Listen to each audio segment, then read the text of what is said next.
धरती की बेटी और सरहुल का उत्सव बहुत समय पहले की बात है, जब दुनिया में हरियाली थी, नदियां कलकल बहती थीं, पेड़ पौधे जीवन से भरपूर थे और पक्षी मधुर गीत गाते थे। उस समय धरती की एक प्यारी बेटी थी, बिंदी। वह सौंदर्य और जीवन की प्रतीक थी। जब वह हंसती तो फूल खिलते, जब वह नाचती तो नदियों की लहरें और तेजी से बहने लगतीं। जब वह जंगलों में घूमती तो पेड़ पौधे और हरे भरे हो जाते। एक दिन बिंदी नदी में स्नान करने गई, लेकिन फिर वह लौटकर नहीं आई। पूरे गांव में हाहाकार मच गया। मां धरती व्याकुल हो उठी। उसने अपने दूतों को चारों दिशाओं में भेजा, लेकिन बिंदी कहीं नहीं मिली। समय बीतता गया और धीरे धीरे धरती उदास हो गई। उसके आंसू बरसात बनकर गिरे, लेकिन उनके बाद कोई हरियाली नहीं आई। पेड़ सूखने लगे, पत्तियां झड़ गईं और नदियां अपनी चमक खोने लगीं। जीवन जैसे ठहर गया। गांव के बुजुर्गों और पुजारियों ने धरती से पूछा कि उसने अपनी बेटी को कहाँ देखा था। तब उन्हें याद आया कि बिंदी आखिरी बार जल के पास देखी गई थी। उन्होंने अनुमान लगाया कि वह पाताल लोक चली गई होगी, जहां यमराज का राज्य था। धरती के दूत पाताल लोक पहुंचे और यमराज से प्रार्थना की, हे यमराज, हमारी धरती माँ की इकलौती बेटी बिंदी आपके पास आ गई है। कृपया उसे लौटा दें, वरना पूरी सृष्टि सूख जाएगी, जीवन समाप्त हो जाएगा।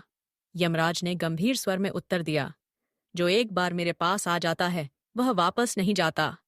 लेकिन जब धरती के दूतों ने उसे बताया कि बिंदी के बिना जीवन संभव नहीं होगा और सृष्टि समाप्त हो जाएगी, तब यमराज कुछ सोच में पड़ गए। आखिरकार उन्होंने एक समझौता किया।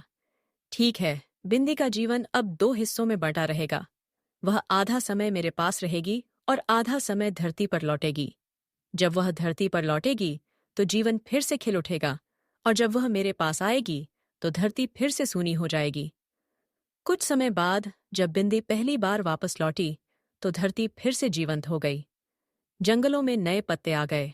शाल के फूलों ने वनों को सुशोभित कर दिया। नदियां खुशी से उछलने लगीं और पक्षी गाने लगे।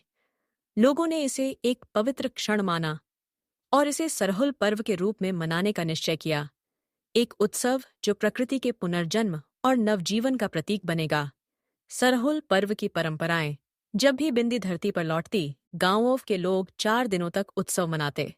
पहला दिन, इसे मछली और केंकड़ा दिवस कहा जाता है, क्योंकि एक प्राचीन कथा के अनुसार पृथ्वी को समुद्र से बाहर लाने का पहला प्रयास मछली और केंकड़े ने किया था। इस दिन लोग उन्हें पकाते और अपने पूर्वजों को अर्पित करते। दूसरा दिन, गांव के पुजारी पाहन और उसके सहयोगी सरना स्थल की सफाई करते और शाल के पवित्र फूलों को लाने की विधि शुरू होती। पूरे गांव के लोग नहा धोकर नए वस्त्र पहनकर पाहन के साथ पूजा करने जाते। वहां पाहन नए वर्ष के जल स्तर का परीक्षण करता और भविष्यवाणी करता कि वर्ष कैसा रहेगा। तीसरा दिन, यह उत्सव का चरम बिंदु होता। लोग अपने अस्त्र शस्त्रों की पूजा करते, अपने घरों की सफाई करते, रिश्तेदारों को बुलाते और पुराने संबंधों को फिर से जीवंत करते। गांव में संगीत, नृत्य और हंसी खुशी की गूंज सुनाई देती।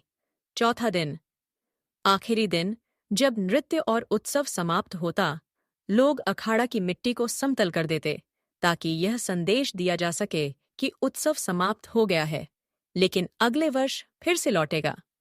सरहुल केवल एक पर्व नहीं था, यह जीते जीवन के चक्र का प्रतीक था।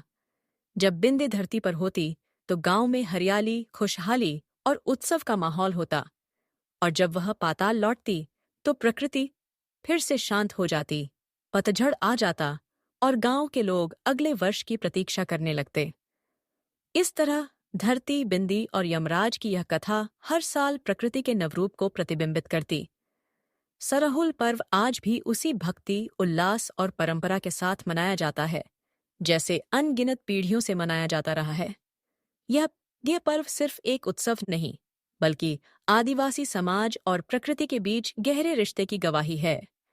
मुंडा भाषा परिवार में बा और द्रविड़ भाषा परिवार की कुड़क में खद्दी का अर्थ फूल होता है, और सभी फूलों के प्रतिनिधि के रूप में शाल का फूल। नागपुरी इत्यादि आर्य भाषाओं में प्रचलित सरहुल की व्युत्पत्ति सरई हुल सरई समूह इति ओत ही क्यों अर्थ विस्तार में सरहुल शाल फूल के माध्यम से सारी प्रकृति के नवरूप का स्वागत ही है। शेष समग्र भारतीय परंपरा के साथ समयांतर से यह ऋतु नए वर्ष के आगमन की भी सूचना है। यही कारण है कि किसी आदिवासी गांव में पाहन बैगा द्वारा विधिवत स्वागत पूजा के पहले कोई भी वन से फूल पत्तियां नहीं लाता, न ही खाने में प्रयोग करता है। जब धरती मुस्कुराती है तो जीवन नृत्य करता है।